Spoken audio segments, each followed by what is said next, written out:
नमस्कार, आप देख रहे हैं राष्ट्र प्रथम और मैं हूं आपके साथ हिमानी। बुलेटिन में हम खबरों पर विस्तार से डालेंगे नजर, लेकिन उससे पहले एक नजर डालेंगे इस वक्त की सुर्खियों पर। कांग्रेस के लिए नए अध्यक्ष के चुनाव, शशि थरूर पर भारी मल्लिकार्जुन खड़गे। 9,000 से अधिक प्रतिनिधि मतदान करेंगे। 65 से अधिक मतदान केंद्र बनाए गए।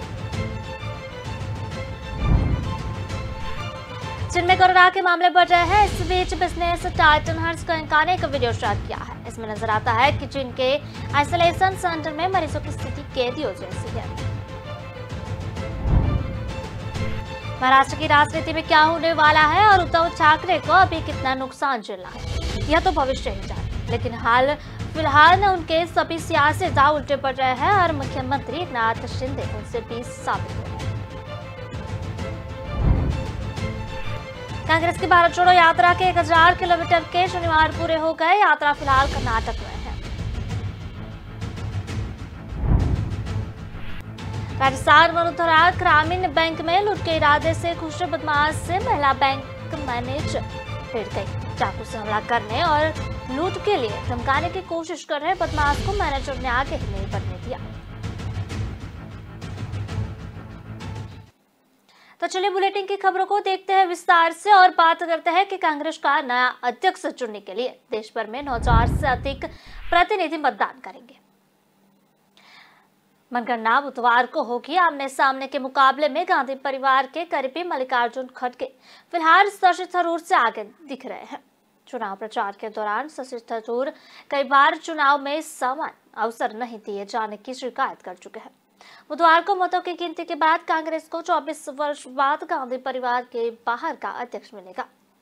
22 वर्ष बाद होने जा रहे कांग्रेस अध्यक्ष पद के चुनाव के लिए दिल्ली स्थित पार्टी मुख्यालय समेत पूरे देश में 65 से अधिक मतदान केंद्र बनाए गए हैं।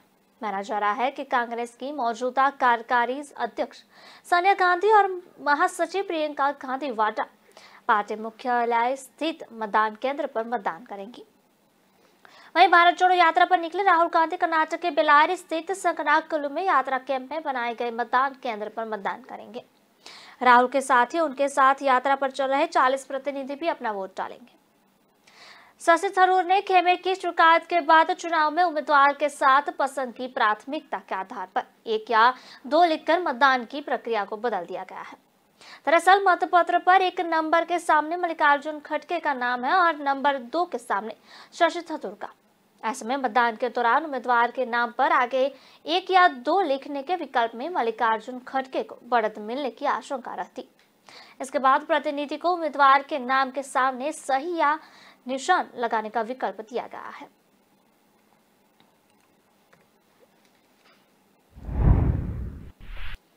पूर्व मुख्यमंत्री और कांग्रेस प्रदेश अध्यक्ष कमलनाथ रविवार को राहुल गांधी की भारत जोड़ो यात्रा में शामिल हुए।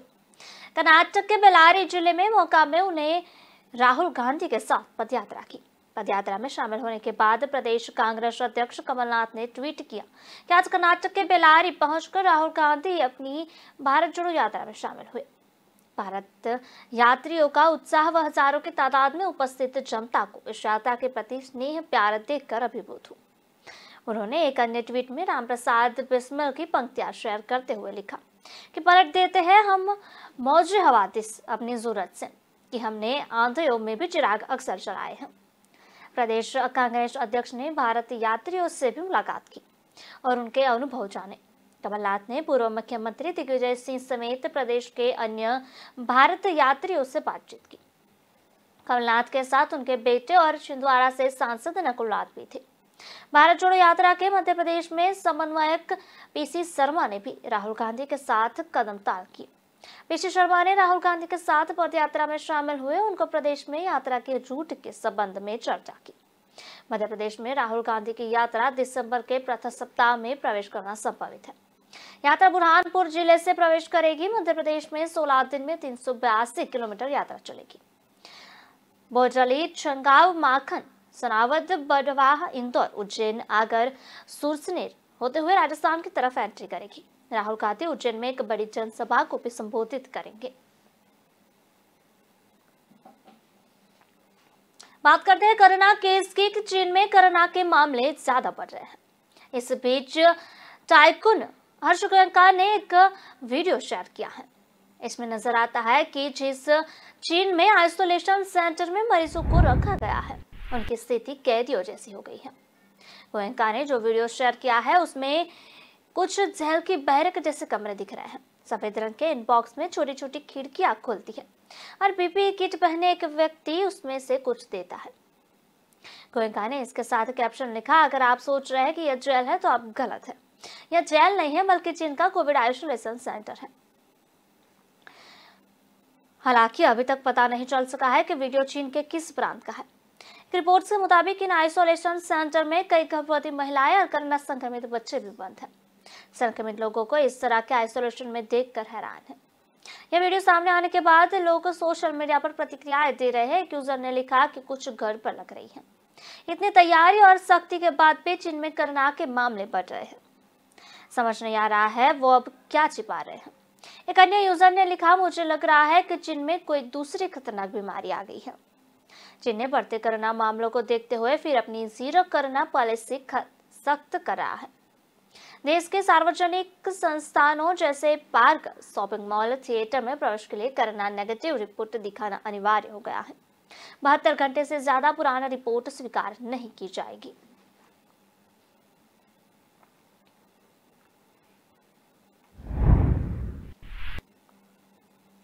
मुजफ्फर के एक कॉलेज में रविवार को हिसाब को लेकर जमकर हंगामा हुआ। प्रिंसिपल ने बताया कि कॉलेज में सेटअप परीक्षा चल रही थी। परीक्षा में कुछ लड़कियां हिजाब पहनने बैठी थी। शिक्षक को उन लड़कियों को ब्लूटूथ डिवाइस पहन होने का शक था। इस पर उन छात्राओं को हिजाब हटाकर काम दिखाने को कहा। इस पर लड़कियां भड़क गई और परिजनों को बुला लिया। छात्राओं ने आरोप लगाया कि शिक्षक ने जबरन हिजाब हटाने को कहा, उन्हें देशद्रोही बताया और पाकिस्तान जाने को कहा।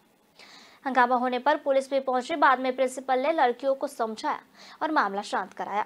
मामला महंत दर्शनदास महिला कॉलेज का है। कॉलेज के एक छात्रा आदिवा ने बताया कि कॉलेज में सेंटअप परीक्षा ली जा रही थी। इस दौरान कुछ छात्रा हिजाब पहनकर परीक्षा देने पहुंची। क्लासरूम में शिक्षक रवि भूषण ने उन्हें कहा कि ब्लूटूथ लगाकर आई हो, हिजाब हटाओ। छात्रा ने कहा कि आप महिला गार्ड को बुला लीजिए, जांच कर लीजिए। अगर कोई भी आपत्तिजनक सामान निकला तो वे लोग बिना परीक्षा दिए ही चले जाएंगे। छात्राओं का आरोप है कि शिक्षक उनकी बात नहीं मानी, कहने लगे कि हिजाब हटाकर फेंक दो। छात्राओं ने शिक्षक शशि भूषण पर आरोप लगाया कि उन्हें छात्राओं को देशद्रोही तक घटाला। कहने लगे कि रहते हो यहाँ और गाते हो वहां की हो, पाकिस्तान ही चले जाओ। इसी बात को लेकर छात्राएं भड़क गई और जमकर हंगामा करने लगी। फिर वे लोग बिना परीक्षा दिए ही बाहर निकल गई और गेट पर प्रदर्शन करने लगी। कॉलेज के प्रिंसिपल डॉक्टर कनुप्रिया ने कहा कि सब माहौल खराब करने की एक साजिश है। कॉलेज का इतिहास काफी पुराना है। सभी इंटर की छात्राएं हैं। लोगों को मोबाइल हटाने और ब्लूटूथ हटाने को कहा गया था, लेकिन इन्होंने इसे अलग इश्यू बना दिया और धर्म से जोड़कर विवाद करने लगे। सूचना मिलने पर मिठानपुर पुलिस ने थानेदार श्रीकांत प्रसाद सिन्हा मौके पर महिला सिपाहियों को लेकर पहुंचे। छात्राओं को समझाने की कोशिश की। वे लोग पुलिस से भी जमकर उलझी और खूब वाद विवाद हुआ। कुछ देर बाद कॉलेज की प्राचार्य डॉक्टर कानुप्रिया पहुंची। उन्होंने किसी तरह सभी को समझाकर शांत कराया। छात्राएं शांत हुई, फिर एग्जाम देकर वहां से चुपचाप बाहर निकल गई। एग्जाम दे रहे थे, उसके बाद आके बोलते हैं कि हिजाब खोलो तुम अपना, तुम ब्लूटूथ लगाई हो। हम खोले भी कि देखिए नहीं है। उसके बाद फिर जब हम बांधने लगे तो बोलते कि नहीं बांध सकती। यहाँ पे मजहब का ये नहीं चल रहा है जो तुम हिजाब बांध करके आई हो। बोल रहे थे कि तुम लोग देशद्रोही हो, पाकिस्तानी हो। क्या हम लोग के दिल में हिंदुस्तान नहीं बसता है? वो प्रिपेयर नहीं होगी एग्जाम के लिए, जिसके कारण से उस दबाव में उसने इस तरह की हरकत की। जहाँ तक कि शिक्षक की बात है, सारी लड़कियों से भी मैंने बात की। उस रूम में बैठी हुई लड़कियों ने कहा कि नहीं, टीचर का कोई दोष। महाराष्ट्र की राजनीति में क्या होने वाला है और उद्धव ठाकरे को अभी कितना नुकसान झेल रहा है, यह तो भविष्य ही जाने। लेकिन हाल फिलहाल में उनके सभी सियासी दाव उल्टे पड़ रहे हैं और मुख्यमंत्री एकनाथ शिंदे उससे इसके बीच साबित हो रहे हैं। अब खबर है कि शिंदे ने उद्धव के परिवार में भी तगड़ी सेंधमारी की है। जानकारी के मुताबिक दिवंगत बाल ठाकरे के पोते निहाल ठाकरे उपचुनाव में चाचा उद्धव ठाकरे के उम्मीदवार के खिलाफ चुनाव के प्रचार करते नजर आएंगे। निहाल का कहना है कि एकनाथ शिंदे के नेतृत्व वाले खड़े का समर्थन करते हैं और अंतरिम उपचुनाव में उनकी पार्टी के समर्थन में प्रचार करेंगे। बता दें कि अंतरिक्ष विधानसभा सीट पर 3 नवंबर को होने वाले उपचुनाव में शिंदे खेमे के समर्थन वाली भाजपा ने मुझे पटेल को उम्मीदवार बनाया है, तो वही ठाकरे गुट ने ऋतुजा लटके को मैदान में उतारा है। उद्धव व सिंधे गुट के बीच शिवसेना पर अधिकार को लेकर सुप्रीम कोर्ट में लड़ाई चल रही है। सिंधे ने इसके लिए नामी वकीलों को मैदान में उतारा है। शिंदे के इस कानूनी टीम में निहार भी शामिल है। निहार का कहना है कि वह अपने दिवंगत दादा की विरासत को आगे बढ़ा रहे हैं और इसलिए उन्होंने मुख्यमंत्री शिंदे का समर्थन किया है।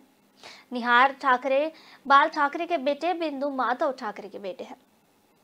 बिंदु माधव उद्धव ठाकरे के बड़े भाई है। एक सड़क दुर्घटना में उनका निधन हो गया था। दशहरा रैली के दौरान निहार ठाकरे ने एकनाथ शिंदे के साथ मंच साझा किया था। इससे पहले उद्धव के बड़े भाई जयदेव की पूर्व पत्नी स्मिता ने भी शिंदे के साथ मंच साझा किया।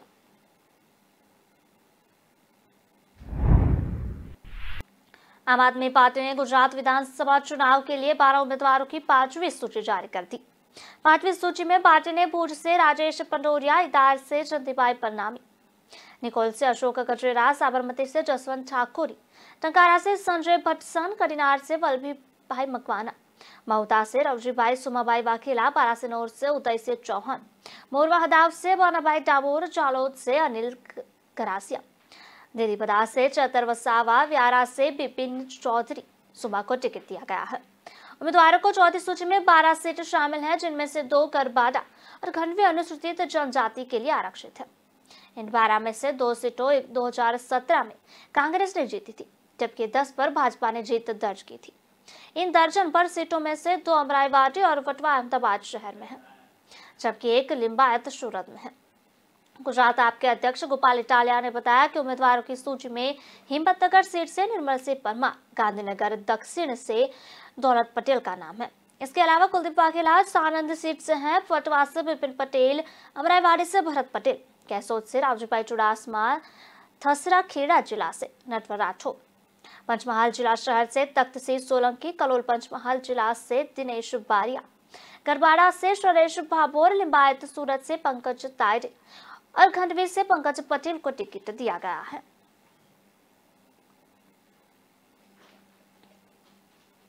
कांग्रेस की भारत जोड़ो यात्रा 1000 किलोमीटर को पूरे हो गए हैं। तभी यात्रा फिलहाल कर्नाटक में रुकी हुई है। इस मौके पर कांग्रेस ने बेल्लारी जिले में विशाल रैली को आयोजित करके सरकार पर महंगाई और बेरोजगारी का खत्म करने के लिए ठोस कदम न उठाने का आरोप लगाया है।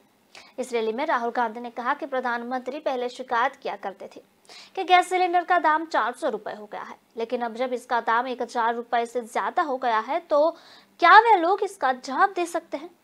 राहुल ने कहा कि पिछले 8 साल में सरकारी नीतियों के चलते रिकॉर्ड तोड़ बेरोजगारी और महंगाई बढ़ी है। वहीं पार्टी के नेता धार्मिक मुद्दों को लेकर लोगों के बीच नफरत फैला रहे हैं।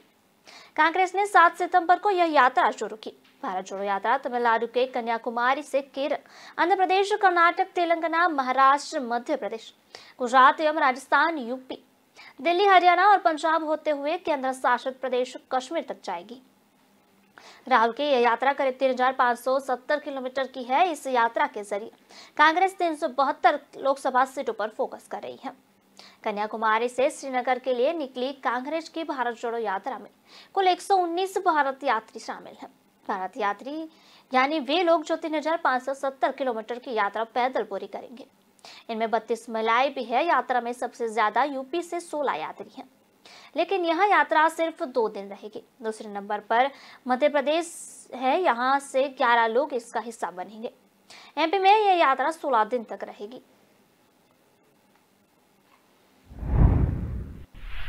कांग्रेस के राष्ट्रीय अध्यक्ष का चुनाव सोमवार यानी कि आज 17 अक्टूबर को होगा। इस चुनाव में हिस्सेदारी लेने वाले कांग्रेस के नेताओं को मल्लिकार्जुन खड़गे या शशि थरूर में से किसी एक को चुनना होगा। जीत किसकी होगी यह तो बुधवार को पता चलेगा। राजनीतिक गलियारों में चर्चा इस बात की शुरू हो गई है कि कहीं ऐसा तो नहीं इस चुनाव के बाद कांग्रेस में ही G23 से बड़ा विरोध खेमा खड़ा हो जाए। ऐसा दावा चुनाव से पहले बड़े हिस्से में बंटे राजनीतिक नेताओं की खेमेबाजी के चलते किया जा रहा है। हालांकि राष्ट्रीय अध्यक्ष होने वाले चुनाव से पहले दावा किया जा रहा है कि कांग्रेस के विरोधियों का यह बड़ा खेमा तरीके से समाप्त हो चुका है। दरअसल पार्टी के होने वाले राष्ट्रीय अध्यक्ष के चुनाव में जिस तरीके से पार्टी के नेता शशि थरूर का दर्द उभर कर सामने आया है, उससे इस बात के कयास लगाए जा रहे हैं कि कांग्रेस में अब विरोधियों का एक नया धड़ा सामने आएगा।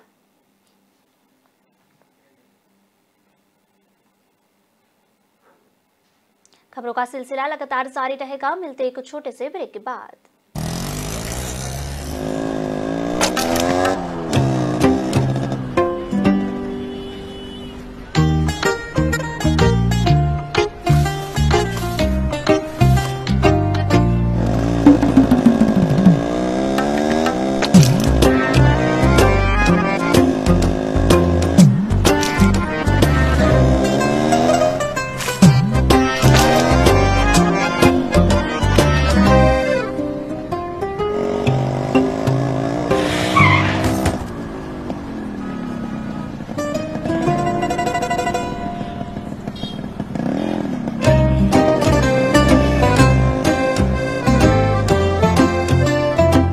जब सोच सुंदर होगी तभी तो देश सुंदर होगा।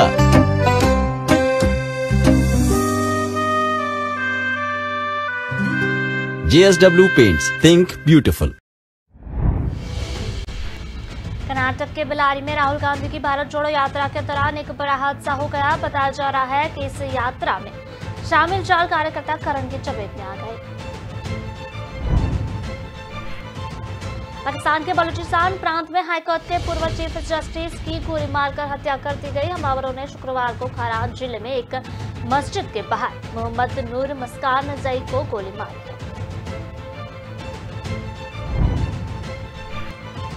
पाली नगर परिषद ऑडिटोरियम हॉल में सुबह शॉर्ट सर्किट से लगी आग से लाखों रुपए का ऑडिटोरियम जल गया। सतलज यमुना लिंक नहर का निर्माण शुरू करने के लिए हरियाणा सरकार के प्रस्ताव को पंजाब के मुख्यमंत्री भगवंत मान ने सिरे से नकार दिया। छत्तीसगढ़ ओलंपिक आयोजन के दौरान खेले जा रहे कबड्डी में मैच में 31 साल की महिला खिलाड़ी की मौत हो गई है। राजस्थान मसूदरा ग्रामीण बैंक में लूट के इरादे से कुछ बदमाशों से महिला बैंक मैनेजर भिड़ गई। चाकू से हमला करने लगे और लूट के लिए धमकाने की कोशिश कर रहे बदमाश के मैनेजर ने आखिर नहीं बढ़ने दिया। इसके बाद बैंक के कर्मियों ने उसे घेर कर पकड़ लिया और मामला श्रीगंगानगर मीरा चौकी क्षेत्र की है। रविवार को इसका वीडियो सामने आया है। पुलिस ने बताया कि शनिवार शाम करीब 4 बजे लविश और फिर टिशु अरोड़ा पुत्र सतपाल अरोड़ा ने बैंक में लूट की कोशिश की। आरोपी ने कर्मचारियों को मारने की धमकी देकर नकदी बैग में भरने को कहा। इस दौरान बदमाश की जेब से प्याज निकालकर नीचे गिर गया। बैंक मैनेजर पूनम गुप्ता ने प्याज उठा लिया और बदमाश से भिड़ गई। स्टाफ ने मिलकर आरोपी को पकड़ लिया। बैंक कर्मियों ने बताया कि घटना के समय बैंक में करीब 35 लाख रुपए की नकदी थी। सूचना पर मीरा चौकी से इंचार्ज रामविलास बिश्नोई टीम के साथ मौके पर पहुंचे और आरोपी को हिरासत में ले लिया। बैंक में सुरक्षा गार्ड नहीं होने से बदमाश बड़ी आसानी से बैंक में घुस गया था। बैंक में शनिवार को अन्य दिनों की तरह कामकाज चल रहा था। शाम करीब 4:30 बजे एक आदमी चेहरा ढककर बैंक में घुस गया। चेहरे पर कपड़ा होने से बैंक के लोन मैनेजर प्रदीप कुमार ने उसे बाहर जाने को कहा। बाहर जाकर उसने अपना फोन खंगाला। उसके कुछ देर बाद वह वापस बैंक में आया।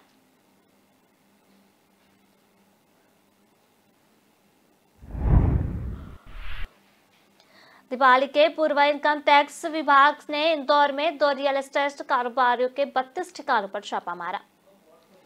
भूपेश उर्फ टिनू संघवी और सत्यनारायण मंत्री के यहां से सर्चिंग के दौरान 2 करोड़ नकद, सोना चांदी व हीरे के 3 किलो के जेवर जब्त किए गए हैं। बताया जा रहा है कि इस संपत्ति का आयकर विभाग को हिसाब नहीं मिला। इंदौर के अलावा मुंबई में भी इन बिल्डरों के ठिकानों पर कार्रवाई की गई। आयकर विभाग ने इन बिल्डर से जुड़े दिलीप देव के प्रतिष्ठान HD वायर्स और देव्स बेकरी पर भी सर्चिंग की। कई बिल्डरों, ज्वेलरों, उसमें से इनसे जुड़े लोगों के घरों, प्रतिष्ठानों और ठिकानों पर कार्रवाई की है। विभाग ने अभी टैक्स चोरी व अन्य गड़बड़ियों का खुलासा नहीं किया है, लेकिन आशंका है कि बीते सालों में इन लोगों द्वारा करोड़ों की टैक्स चोरी की गई। इसके साथ ही कई प्रकार की गड़बड़ियां की गई। इनके जहां छापेमार कार्रवाई की गई, उनमें से एक बिल्डर कांग्रेस नेता का भाई है। आयकर विभाग ने देव्स बेकरी के सभी आउटलेट और HD वायर्स की सावे रोड स्थित फैक्ट्री पर भी दबिश दी। आयकर विभाग जेवर का मूल्यांकन करवा रहे हैं, वहीं जिन 20 लॉकर्स की जानकारी मिली है उन्हें भी खुलवाया जाएगा। विभाग द्वारा शनिवार सुबह बिल्डन टीटू संघवी, शुभम लाभम मंत्री ग्रुप, SD वायर्स ग्रुप, रजत ज्वेलर्स, तो चार्टर्ड अकाउंटेंट सहित कई लोगों के ठिकानों पर छापेमार कार्रवाई की गई।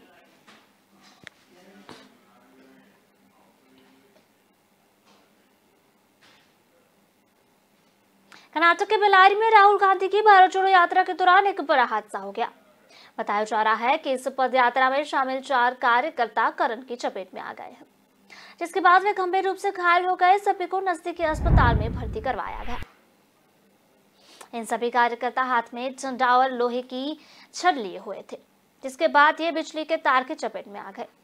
रणदीप सुरजेवाला ने ट्वीट कर घटना की जानकारी देते हुए कहा कि आज यात्रा में एक दुर्भाग्यपूर्ण घटना घटी, जब बेल्लारी में मौका कस्बे के पास 4 व्यक्तियों को मामूली बिजली का झटका लगा। राहुल गांधी ने मुझे और विधायक नागेंद्र को सिविल अस्पताल का दौरा करने के लिए भेजा। भगवंत दयालु ने इसलिए सब ठीक है कांग्रेस चारों को 1 लाख रुपए की आर्थिक मदद देगी। बता दें कि कर्नाटक में राहुल की पदयात्रा 21 दिनों के लिए रहेगी। इस दौरान कांग्रेस नेता और कार्यकर्ता राज्य के अलग अलग क्षेत्र और गांव का दौरा करेंगे, लोगों से मुलाकात करेंगे। गुरुवार को कांग्रेस की अंतरिम अध्यक्ष सोनिया गांधी भी यात्रा में शामिल हुई थी।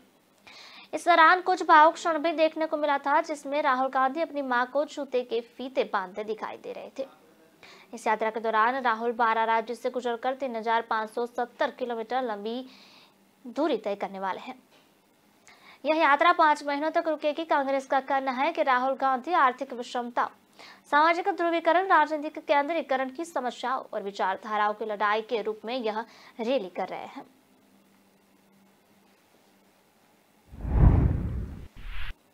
छिंदवाड़ा में पूर्व मुख्यमंत्री कमलनाथ ने एक बार फिर से मुख्यमंत्री शिवराज सिंह चौहान पर निशान साधा।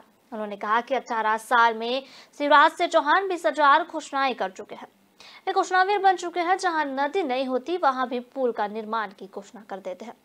बीजेपी के पास अब पुलिस, पैसा और प्रशासन ही बचा है। जनाधार तो पहले ही वक्त हो चुके हैं। दरअसल नागपुर रोड स्थित सहनाई लन में जीप और जनपद के सदस्यों और हारे हुए प्रत्याशियों व कार्यकर्ताओं के सम्मेलन को संबोधित कर रहे थे। उन्होंने कहा कि हमने 15 महीने की सरकार में 27 लाख किसानों का कर्ज माफ पहली किस्त में ही कर दिया था। आगे भी निरंतर यह प्रक्रिया जारी थी। षड्यंत्र रचकर बीजेपी ने सरकार लूट ली और हमें शेष किसानों का कर्ज माफ नहीं किया।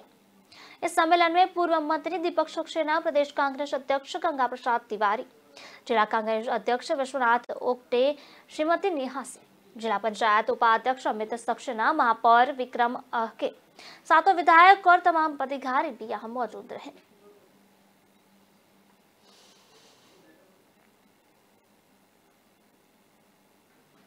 बात करते हैं पाकिस्तान के बलूचिस्तान प्रांत में हाईकोर्ट के पूर्व चीफ जस्टिस की गोली मारकर हत्या कर दी गई।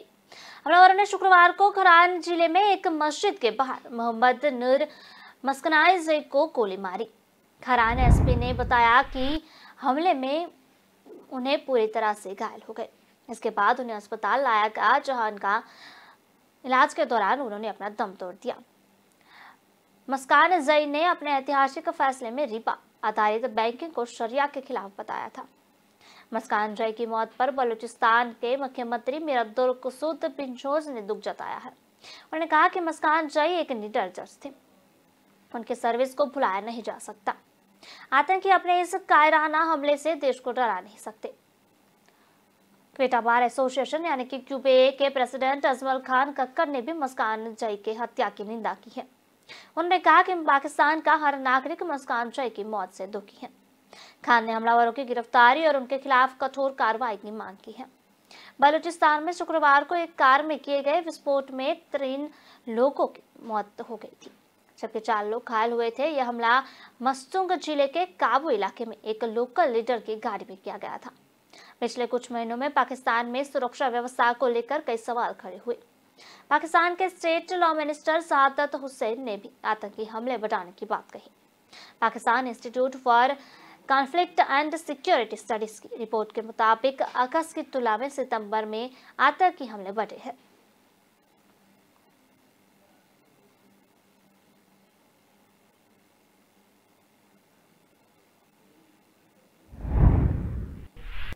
अरुणाचल प्रदेश के 2 युवक बैटेलियन टिक्रो और बेइंगसो मल्न्यू करीब 2 महीने से लापता है।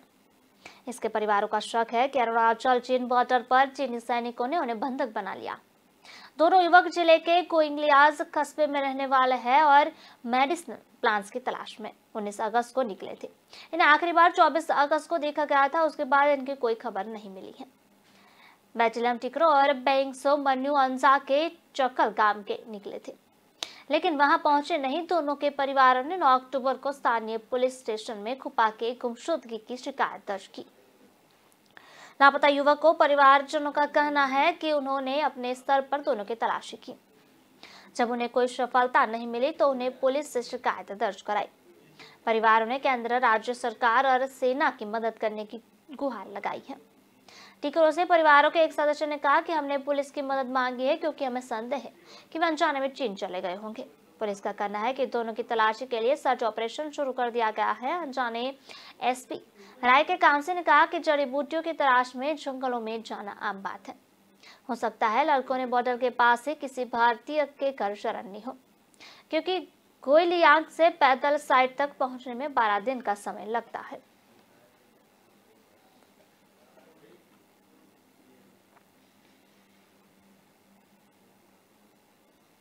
पाली नगर परिषद ऑडिटोरियम हॉल में शनिवार सुबह शॉर्ट सर्किट का हादसा हुआ और आग लग गई। इसमें लाखों का ऑडिटोरियम जल गया। सीलिंग टूटकर नीचे गिर गई। हालांकि सारी सीटें स्टेज दीवारों पर लगी लकड़ी की सीलिंग में जलकर राख हो गई है। आग बुझाने नगर परिषद और रिको की दमकलें जुट रही। करीब 2.5 घंटे लग गए आग को काबू पाने में। इस आग ने नगर परिषद के फायर सेफ्टी सिस्टम पर सवालिया निशान खड़े कर दिए हैं। पूरे शहर को फायर सेफ्टी के ज्ञान देने वाले नगर परिषद के अधिकारी अपने ऑडिटोरियम हॉल को बचाने के लिए भी पुख्ता फायर फाइटिंग सिस्टम डेवलप नहीं कर सके।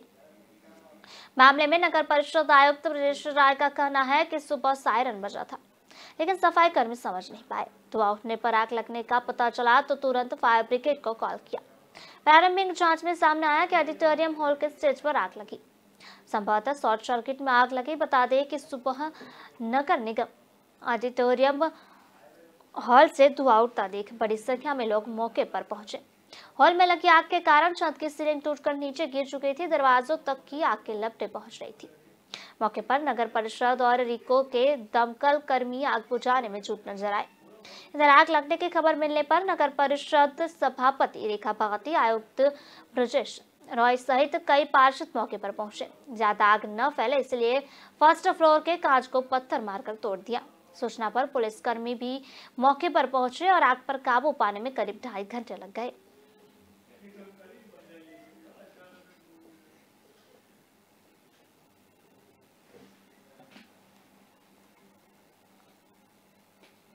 बुलेटिन में समय हो चला है ब्रेक का। ब्रेक के बाद देखते हैं खबरों को रफ्तार से।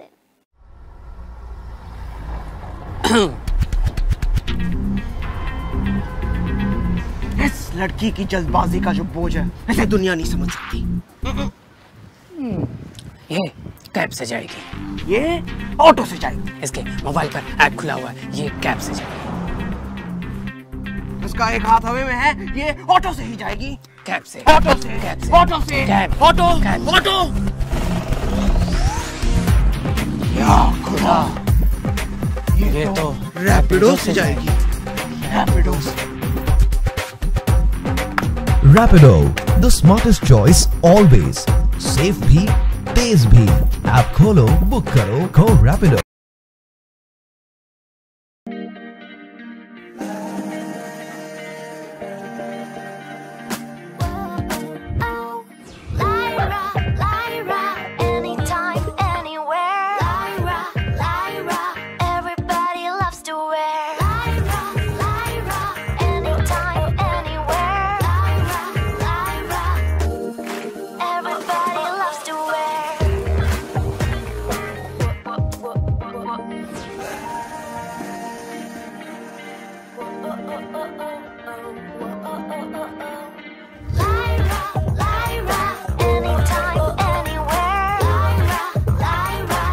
My life, my Lyra.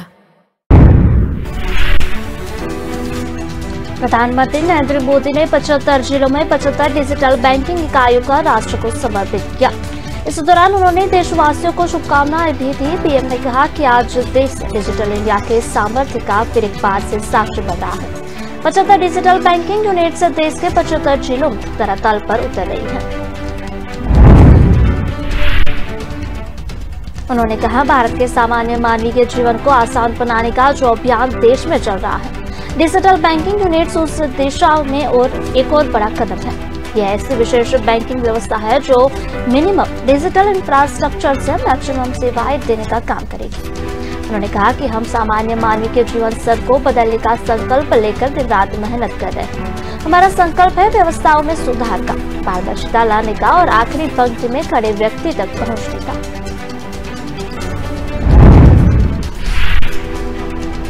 प्रधानमंत्री नरेंद्र मोदी ने कहा, भाजपा सरकार ने 2 चीजों पर एक साथ काम किया। एक है बैंकिंग व्यवस्था को सुधारना, मजबूत करना और पारदर्शिता लाना, और दूसरा काम वित्तीय समावेशन लाना। उन्होंने कहा, हमने बैंकिंग सेवाओं को दूर में घर घर तक पहुंचाने का सर्वोच्च प्राथमिकता दी। आज भारत के 99% से ज्यादा गाँव में 5 किलोमीटर के अंदर कोई न कोई बैंकिंग ब्रांच, बैंकिंग आउटलेट या फिर बैंकिंग मित्र मौजूद है। आज देश में हर 1 लाख वयस्क आबादी पर जितनी बैंक शाखाएं मौजूद है वो जर्मनी, चीन और दक्षिण अफ्रीका जैसे देशों से भी ज्यादा है।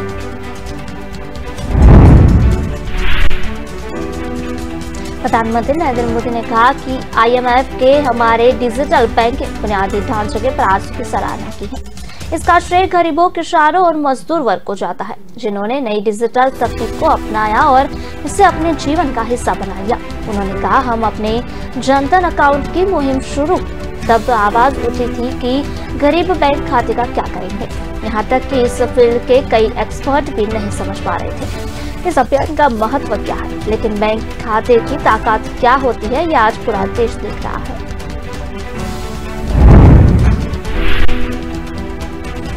केंद्रीय गृह मंत्री अमित शाह ने मध्य प्रदेश के भोपाल ग्वालियर में 1 दिवसीय दौरे पर पहुंचे। इस दौरान उन्होंने भोपाल के लाल परेड ग्राउंड में MBBS हिंदी पाठ्य पुस्तक का विमोचन किया।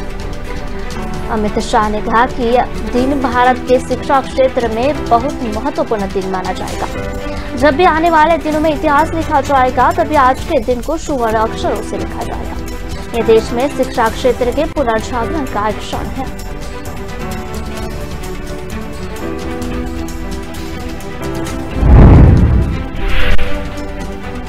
अमित शाह ने कहा कि नई शिक्षा नीति में पीएम मोदी ने प्राथमिक शिक्षा, टेक्निकल और मेडिकल शिक्षा में बच्चे की मातृभाषा को अहमियत देकर ऐतिहासिक निर्णय लिया है।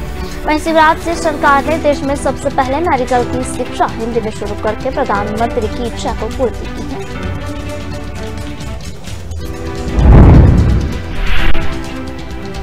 अमित शाह ने हिंदी में चिकित्सा शिक्षा प्रदान करने के लिए मध्य प्रदेश सरकार की महत्वाकांक्षी परियोजनाओं के तहत MBBS प्रथम वर्ष के लिए 3 हिंदी पुस्तकों का विमोचन भोपाल के लाल परेड ग्राउंड में किया। जिन 3 पुस्तकों का विमोचन किया गया उनके नाम एटोनॉमी, फिजियोलॉजी एवं बायोकेमिस्ट्री है, जिन्हें 97 चिकित्सकों की टीम में प्रचलित अंग्रेजी पुस्तकों का हिंदी रूपांतरण किया है। केंद्रीय गृह मंत्री अमित शाह ने कहा कि एक क्षण देश में शिक्षा क्षेत्र के पुनर्निर्माण का क्षण है। उन्होंने मध्य प्रदेश सरकार को बधाई देते हुए कहा कि सबसे पहले मेडिकल की शिक्षा हिंदी में शुरू करके शिवराज सिंह ने प्रधानमंत्री मोदी की इच्छा पूरी की। उन्होंने कहा कि जो लोग मेडिकल इंजीनियरिंग में मातृभाषा के समर्थक हैं, उनके लिए आज का दिन बड़ा है। अब हमें अपनी भाषा में शिक्षा मिलेगी। अब कोई बच्चा भाषा की वजह से पढ़ाई नहीं छोड़ेगा। अमित शाह ने कहा कि मध्य प्रदेश के चुनावी घोषणा पत्र में इस बात का जिक्र था। कर्नाटक के हसन जिले में देर रात को करीब 11 बजे एक टेम्पो की पब्लिक ट्रांसपोर्ट और मिल्क टैंकर के साथ टक्कर हुई। इस हादसे में 4 बच्चों समेत 9 लोगों की मौत हुई है, जबकि 10 लोग घायल हुए हैं। हादसा हसन जिले के अरासीकेरे तालुके में गांधीनगर के पास हुआ। टेम्पो में कुल 14 लोग सवार थे, इसमें 9 की मौत हो चुकी है। बताया जा रहा है कि शिवमोगा की ओर जा रही बस ने टेम्पो को टक्कर मार दी। इससे टेम्पो ड्राइवर ने कंट्रोल खो दिया और विपरीत दिशा से आ रहे मिल्क टैंकर से जा भिड़ा। इसके चलते टेम्पो दोनों गाड़ियों के बीच फंस गया। हादसे में घायल 2 लोगों की हालत गंभीर है। उन्हें अस्पताल में एडमिट कराया गया है।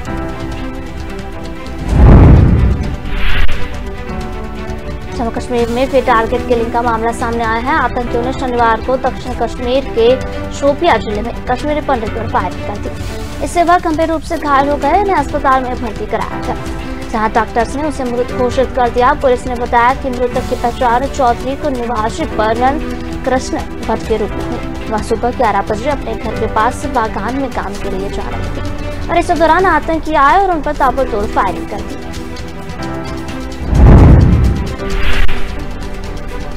दक्षिण कश्मीर के डीआईजी सूरज कुमार ने कहा कि KFF आतंकवादी संगठनों ने पूरन कृष्ण भट्ट हत्या का दावा किया। घटना के समय सुरक्षा गार्ड ड्यूटी पर था। कुमार ने कहा कि अगर सुरक्षा गार्ड और क्षेत्र के किसी भी अधिकारी की ओर से सुरक्षा में कोई चूक पाई जाती है तो कड़ी कार्रवाई की जाएगी। परिवार के अनुरोध पर शव को अंतिम संस्कार के लिए जम्मू भेजा जाएगा।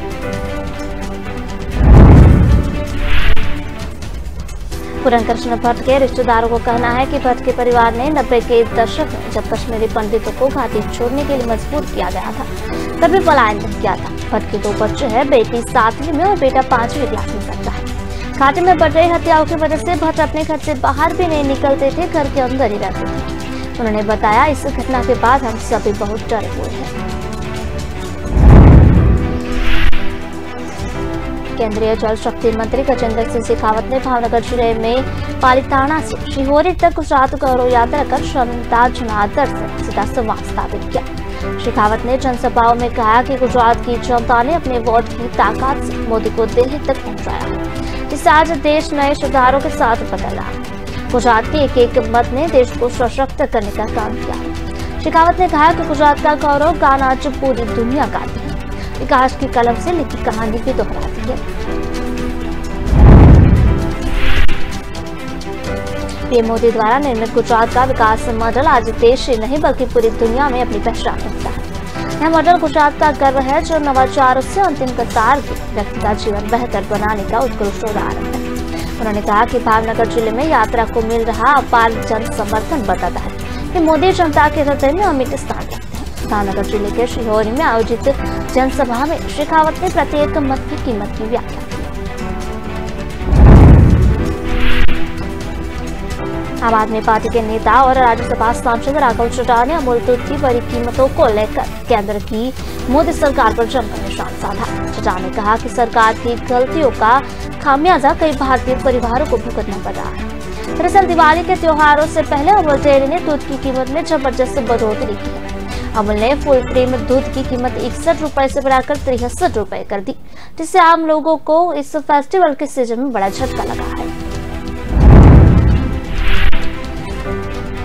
कीमत बढ़ाने के बाद दूध अब पेट्रोल से टक्कर देता नजर आ रहा है और आम आदमी की कमर तोड़ रहा है। उन्होंने कहा कि आज अमूल ने दूध की कीमतों पर 2 रुपए प्रति लीटर की बढ़ोतरी की है। इस उदासीन सरकार की गलतियों का खामियाजा कई भारतीय परिवारों को भुगतना पड़ रहा है। इससे पहले 6 अक्टूबर को सरकार पर निशान साधते हुए उन्होंने कहा था कि दूध की कीमत फिर बढ़ने वाली है और इसका कारण चारे की कीमत में बेरकटोक बढ़ोतरी लंपी वायरस का प्रसार है। राज्यसभा सांसद ने कहा कि सिर्फ 1 साल में चारे की कीमत और मांग दोनों 3 गुना बढ़ी है। उदाहरण के लिए राजस्थान और मध्य प्रदेश में चारे की कीमत 400 से 600 रुपए प्रति क्विंटल से बढ़कर 1100 से 1700 रुपए प्रति क्विंटल हो गई है। उन्होंने कहा कि कुछ सालों से किसान चारे के बजाय बाकी फसलों की बुवाई करना ज्यादा पसंद कर रहे हैं। चारे की कीमतें अगस्त में 9 साल के सबसे ऊंचे स्तर 25.54% तक पहुंच गई।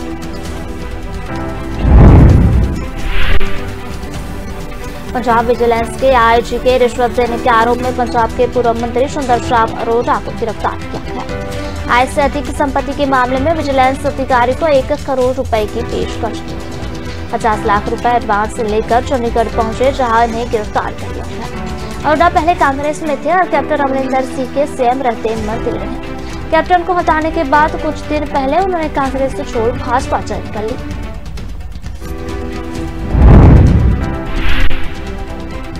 विजिलेंस ब्यूरो यानी कि विबी पंजाब ने पूर्व मंत्री सुंदर श्याम अरोड़ा को ब्यूरो में एक सहायक महानिरीक्षक यानी कि आईजी को 50 लाख रुपए की रिश्वत देने के आरोप है। विजिलेंस ब्यूरो के मुख्य निदेशक वीरेंद्र कुमार ने बताया इस संबंध में पूर्व मंत्री के खिलाफ मनमोहन कुमार के बयान पर भ्रष्टाचार निवारण अधिनियम की धारा 8 के तहत एफआईआर 15 अक्टूबर को दर्ज की गई है।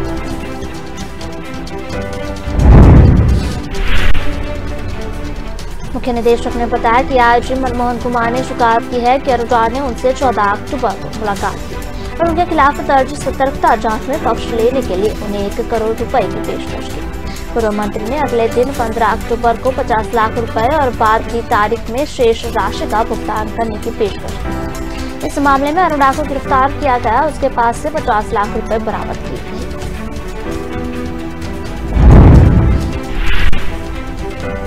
गिरफ्तारी के बाद विजिलेंस की एक टीम रात भर लगभग 11 बजे उनके होशियारपुर स्थित घर पहुंची, जहां लगभग 2.5 घंटे तक घर की तलाशी की गई। परिवार के कुछ सदस्यों ने बताया कि टीम में शामिल अधिकारियों ने उनकी गिरफ्तारी की बात बताई। परिजनों ने आरोप लगाया कि पंजाब सरकार नाजायज ही तंग कर रही है। मेक्सिको के गुआनाजुआतो स्थित इरापुआटो के एक बार फिर हथियारबंद शख्स ने 16 अक्टूबर को ताबड़तोड़ फायरिंग कर दी। इस घटना में 12 लोगों की मौत हो गई, जिनमें 6 पुरुष और 6 महिलाएं हैं। यह जानकारी ट्विटर के माध्यम से मिली है। उन्होंने बताया कि आरोपी को पकड़ने के लिए तलाशी अभियान शुरू कर दिया गया है। उम्मीद है कि उसे जल्द ही दबोच लिया जाएगा। बता दें कि करीब 1 महीने पहले भी दक्षिण पश्चिम मैक्सिको में गोलीबारी की घटना हुई, जिसमें 18 लोगों अपनी जान गंवा दी।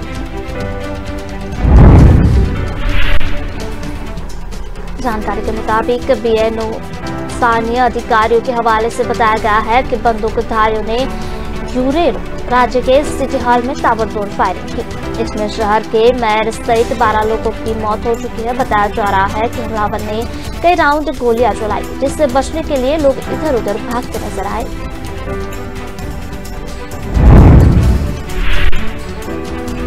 इस घटना को लेकर मैक्सिको के एक पत्रकार ने ट्वीट किया है। उन्होंने बताया कि इस मामले में 20 से ज्यादा लोगों की मौत होने की आशंका है, जिनमें 12 साल के बच्चे की मौत की पुष्टि हो चुकी है। बता दें कि यूरेरो वायलेंसिया भी भीतर इसका इलाका है, जहां इस वक्त मेले की तैयारियां चल रही है। यूरेरो के गवर्नर एमिलियनो पिनेडिया ने मेयर कॉनराडो मेंडोजा अल्मेडा की हत्या और इस घटना पर दुख जताया। बता दें कि मैक्सिको में गोलीबारी की घटनाएं लगातार अंजाम दी जा रही हैं। बिहार में निकाय चुनाव टलने का असर बिहार की राजनीतिक पार्टियों पर साफ दिख रहा है। बिहार में इन दिनों जेडीयू और बीजेपी के बीच जुबानी जंग जोर शोर से जारी है। दोनों दल इन दिनों अपने आप को अति पिछड़ों का हितैषी बनी हुई और दूसरे दल को आरक्षण का विरोधी बता रही है। इसी क्रम में आज जेडीयू के वरिष्ठ नेता उपेंद्र कुशवाहा ने एक प्रेस कॉन्फ्रेंस आयोजित कर कॉलेज यूनिवर्सिटी की बहालियों के आंकड़ों के साथ बीजेपी को अति पिछड़ों का विरोधी बताया। साथ ही साथ बीजेपी को आड़े हाथ लेते हुए कई आरोप भी लगाए। उपेंद्र कुशवाहा ने ललन सिंह के बयान पर कहा कि ललन बाबू क्या गलत बोल रहे हैं, बहुरूपिया को बहुरूपिया ही कहेंगे। बीजेपी ने ललन सिंह के खिलाफ मोर्चा खोल दिया है और कहा कि ललन सिंह अपने बयान के लिए माफी मांगे। इस पर संसदीय बोर्ड के राष्ट्रीय अध्यक्ष उपेंद्र कुशवाहा ने ललन सिंह का बचाव करते हुए कहा कि किस बात की माफी। ललन सिंह ने सच कहा है, ललन सिंह ने बिल्कुल ठीक कहा है।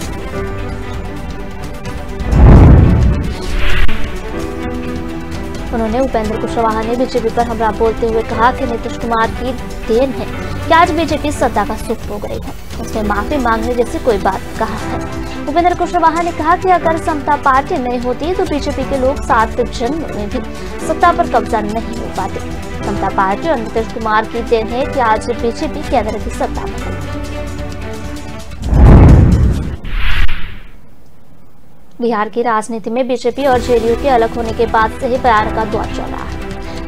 बिहार बीजेपी के प्रदेश प्रवक्ता मनोज शर्मा ने महागठबंधन की सरकार को नाटक मंडली करार दी। क्या इतना ही नहीं, नीतीश कुमार को इस नाटक मंडली उस्ताद कहा। मनोज शर्मा ने कहा कि ये सभी तुष्टीकरण की राजनीति पर उतर चुके हैं। महागठबंधन के नेताओं की ओर से बिहार के लोगों को मदारी का खेल दिखाया जा रहा है।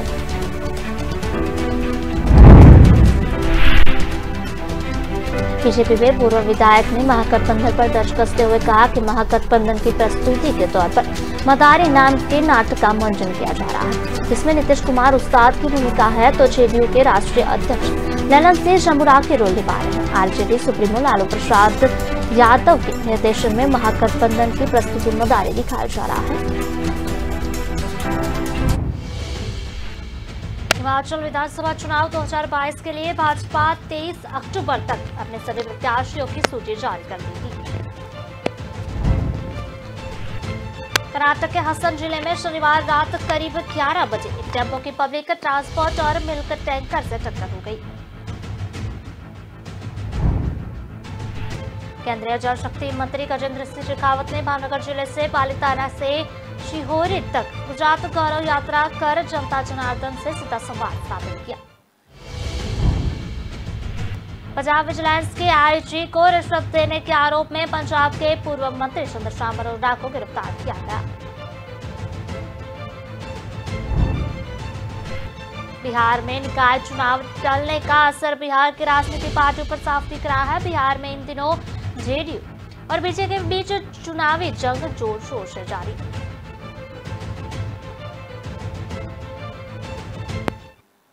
दुर्ग की ट्रैफिक पुलिस अब हाईटेक हो गई है। वह नेशनल हाईवे पर लगने वाले जाम से निपटने के लिए गूगल मैप का सहारा लेगी। गूगल मैप देखकर आईटीएमएस का कर्मचारी तुरंत पता लेगा कि कहां पर जाम लगा हुआ है। वहां तुरंत पुलिस पहुंचेगी और जाम को रिलीज करवाएगी। दुर्ग के एसपी डॉक्टर अभिषेक पल्लव ने बताया कि रायपुर नागपुर चुनाव में आए दिन जाम लगने की शिकायतें मिली रहती हैं। इसके लिए एसपी ट्रैफिक विश्वास चौधरी करके मार्गदर्शन के एक टीम बनाई है। साथ ही सेक्टर 6 स्थित पुलिस कंट्रोल रूम से एक मॉनिटरिंग सिस्टम भी तैयार किया गया है। ट्रैफिक एसपी सतीश ठाकुर और अनिश चारथी की टीम आरटीएमएस की टीम के साथ मिलकर काम करेगी। यह टीम गूगल मैप के माध्यम से नेशनल हाईवे की निगरानी भी करेगी। आईटीएमएस की कर्मचारी गूगल से तुरंत यह पता लेगी कि नेशनल हाईवे अंजोरा से कुम्हारी मार्ग में कहां जाम की स्थिति बन रही है या नहीं। यह टीम 24 घंटे मार्ग की निगरानी रखेगी। आईटीएमएस के कर्मचारी ने बताया कि गूगल मैप से जब वह नेशनल हाईवे की मॉनिटरिंग करेंगे तो नीली ऑरेंज और लाल रंग के उन्हें यह बताएगा कि कहां पर यातायात की क्या स्थिति है। यदि इस सड़क में नीला रंग दिख रहा है तो इसका मतलब यातायात सामान्य रूप से संचालित हो रहा है। वहीं जब कहीं पर ऑरेंज कलर दिख रहा है तो उसका मतलब है कि यातायात थोड़ा रुका हुआ है, वहीं धीमी गति से चल रहा है। अगर मैप में लाल कलर दिखाई देता है तो पुलिस तुरंत अलर्ट हो जाएगी। इसका मतलब है कि वहां पर यातायात जाम की स्थिति बनी हुई है।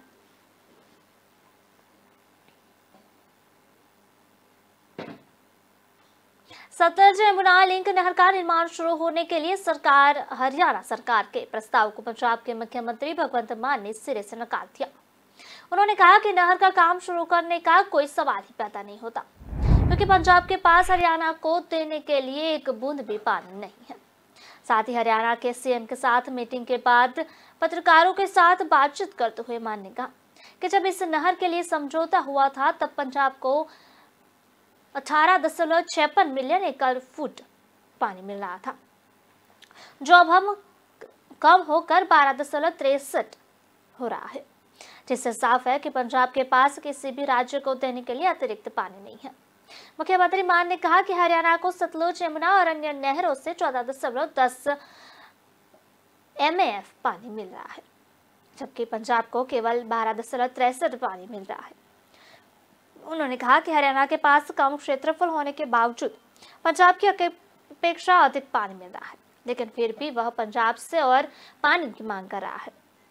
भगवंत मान ने कहा कि ऐसे में हरियाणा को पानी कैसे दिया जा सकता है, जबकि हमारे पास अपने खेतों के लिए भी पानी नहीं है।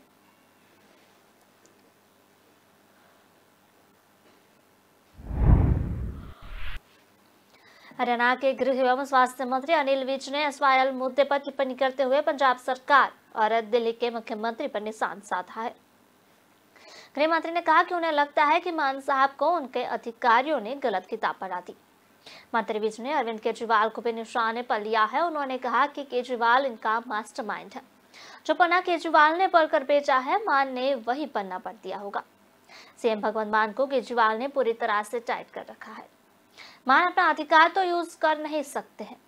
गृह मंत्री ने कहा कि हरियाणा और पंजाब सरकार के बीच हुई मीटिंग नहर बनाने के लिए थी, लेकिन पंजाब सीएम का पानी रोना रो रहा था। वह कौन होते हैं पानी देने वाले?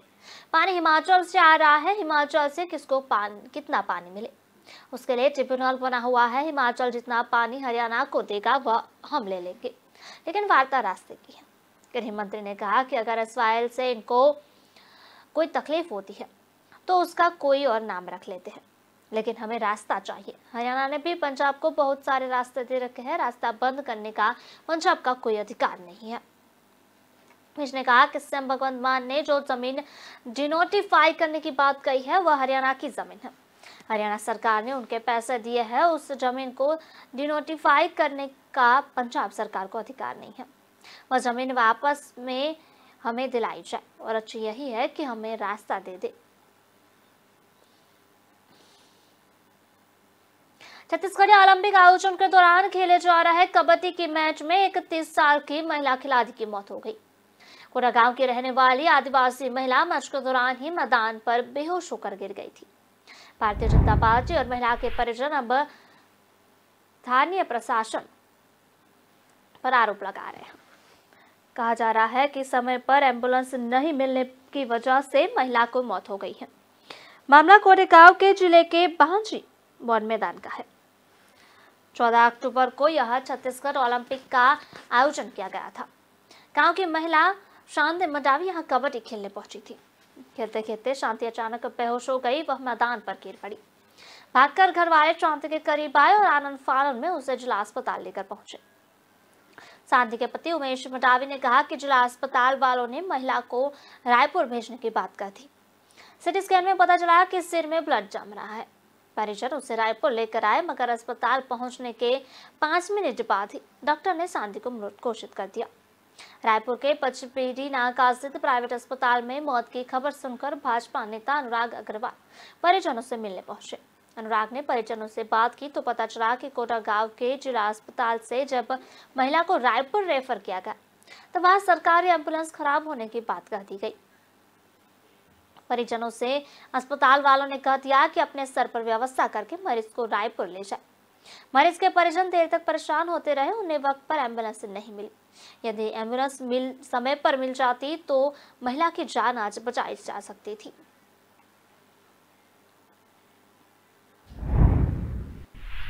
रस के मिलिट्री बेस में 2 हमलावरों ने गोलीबारी कर दी है। इस घटना में 11 लोगों की मौत हो गई, जबकि 15 लोग घायल हुए।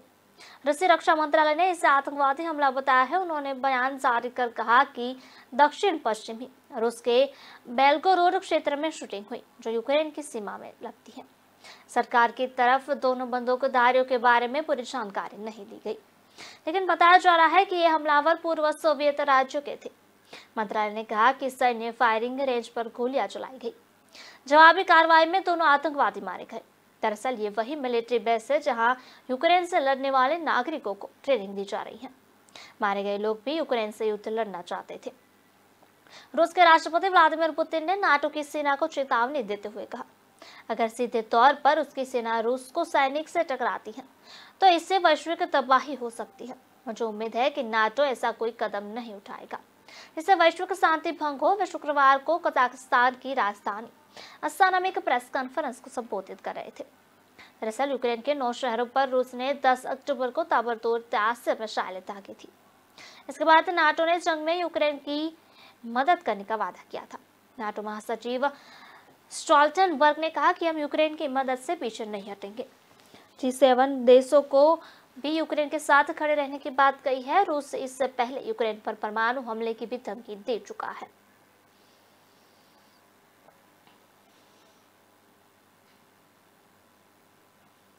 हिमाचल विधानसभा चुनाव 2022 के लिए भाजपा 23 अक्टूबर तक अपने सभी प्रत्याशियों की सूची जारी कर देगा।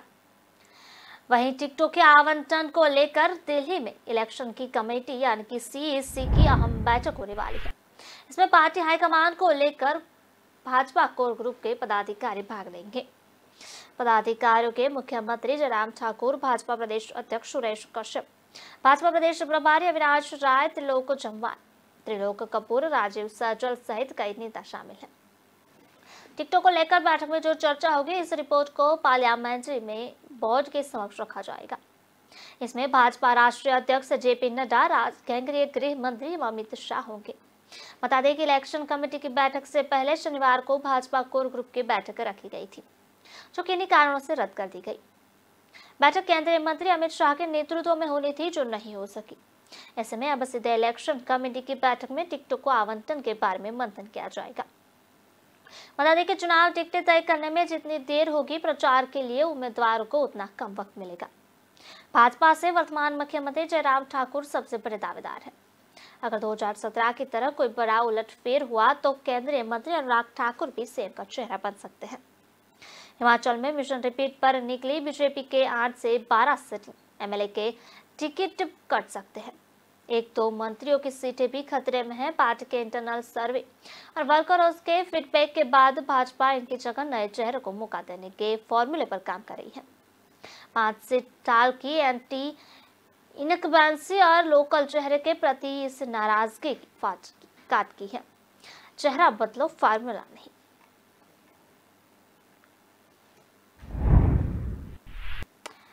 दवा के पर्चे पर आरएक्स के बजाय श्रीहरि लिखे।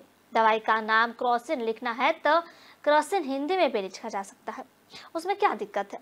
ऊपर श्रीहरि लिखो और क्रोसिन लिख दो। यह सलाह मध्य प्रदेश के सीएम शिवराज सिंह चौहान ने डॉक्टरों को दी है। वो शनिवार के भारत भवन में आयोजित हिंदी विमर्श कार्यक्रम में बोल रहे थे। उन्होंने डॉक्टरों से कहा, यहाँ जो डॉक्टर मित्र बैठे हैं वो अच्छा तरीका निकालेंगे। सीएम ने मजाकिया अंदाज में कहा, दवाई के नाम हिंदी में क्यों नहीं लिख जा सकते? जब हिंदी भाषा घर घर पहुंचेगी तब अंग्रेजी की चुड़ैल उतरेगी। सीएम ने कहा, जब मैंने पहली बार कहा कि मेडिकल की पढ़ाई हिंदी में होगी तो लोग हंस रहे थे, कुछ पीछे मुंह करके कह रहे थे कि इम्पॉसिबल है। हमने कहा, असंभव शब्द हमारे शब्दकोश में ही नहीं आता। यह सामाजिक क्रांति है, कुछ भी असंभव नहीं है। अब हमने भी करके दिखा दिया है। हिंदी विश्व सम्मेलन हम भोपाल में लेकर आए थे, हिंदी हम ही कर रहे हैं। समाज में हिंदी को चाहने वाले लोगों के साथ व्यापक विमर्श करना चाहिए। इसलिए आज भोपाल के हर वर्ग के लोग, चिकित्सक मित्र यहाँ बैठे हैं। रेल को लोह पथगामिनी नहीं कहेंगे, लीवर को यकृत कह के ही जरूरत नहीं है। सीएम शिवराज ने कहा कि मुझे ज्यादा कुछ कहना नहीं है, क्योंकि हमें करना है। हिंदी विश्वविद्यालय उसी का परिणाम था। यह अलग बात है कि कम सफर हुआ या ज्यादा। गांव में डॉक्टर की जरूरत है, हिंदी में लिखेंगे, उसमें क्या दिक्कत है? दवाई का नाम क्रोसिन लिखना है तो क्रोसिन हिंदी में नहीं लिखी जा सकती है, उसमें क्या दिक्कत है? क्या परेशानी? ऊपर श्रीहरि लिखो और क्रोसिन।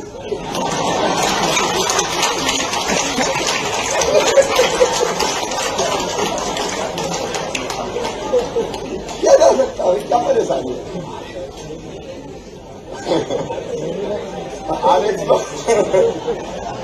अब डॉक्टर मित्र बैठे हो, तरीके निकालेंगे।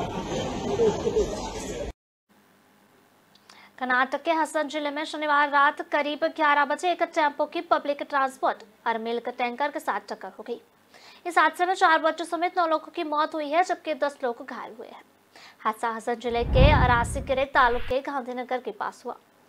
टेम्पो में कुल 14 लोग सवार थे, इसमें 9 की मौत हो गई है। बताया जा रहा है कि शिवमोगा की ओर से जा रही बस ने टेम्पो को टक्कर मार दी। इससे टेम्पो ड्राइवर ने कंट्रोल खो दिया और विपरीत दिशा में आ रहे मिल्क टैंकर से जा भिड़ा। इससे चलते टेम्पो दोनों गाड़ियों के बीच फंस गया। हादसे में घायल 2 लोगों की हालत गंभीर है, उन्हें अस्पताल में एडमिट करवाया गया है।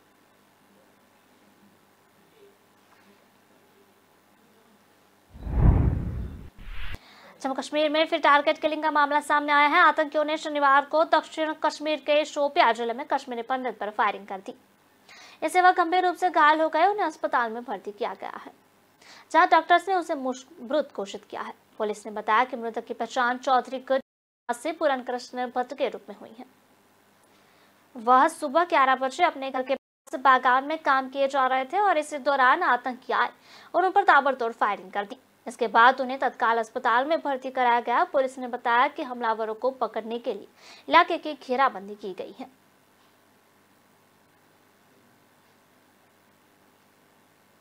फिलहाल बुलेटिन में बस इतना ही। विस्तार से खबरें पढ़ने के लिए आप हमारी वेबसाइट का भी प्रयोग कर सकते हैं। हमारी वेब का पता है www.kalamkartavya.com। नमस्कार।